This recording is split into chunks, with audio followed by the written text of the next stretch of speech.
अस्सलामुअलैकुम वरहमतुल्लाहि वबरकातुहू।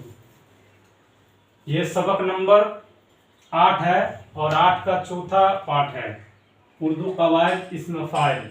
इसमें नकरा पे जो 8 किस्म है उसमें से ये चौथा नंबर का है। इसमें फ़ाइल आसान लफ्ज़ों में। अब हम अच्छी तरह समझ लेते हैं कि इसमें फ़ाइल किसको कहते हैं। इसमें फ़ाइल वह इसम है जो इस काम करने वाले को जाहिर करे। इसमें फ़ाइल वह इसम है जो इस काम को करने वाले को जाहिर करे। मसदर से निकला हो, यानी ये क्या है, मसदर से निकला हुआ है।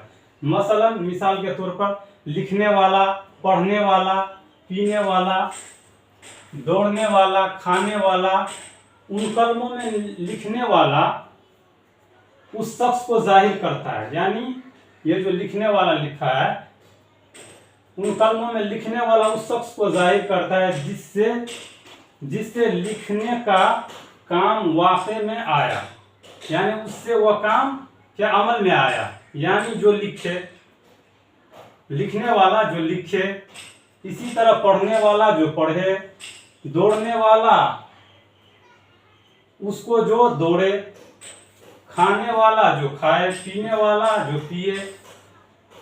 क्या आपको समझ में आया कि इसमें फ़ाइल मसदर से निकलता है। जैसे खाने वाला से, लिखने वाला से, लिखने वाला से लिखे, पढ़ने वाला से पढ़े, दौड़ने वाला से दौड़े। तो ऐसे इसमें नकरा को क्या कहते हैं, इसमें फ़ाइल कहते हैं। और यह वह काम है जो उन मसदरों के मानों में पाए जाते हैं। क्या होते हैं, उनके मानों में पाए जाते हैं। ऐसे इसमें फ़ाइल कहते हैं। क्या कहते हैं, इसमें फ़ाइल कहते हैं। ये बात आपको समझ में आ गया होगा, और नहीं अगर समझ में आया होगा तो कमेंट कीजिएगा। इंशाअल्लाह आपको अच्छी तरह फिर से समझाएंगे। अस्सलामु अलैकुम।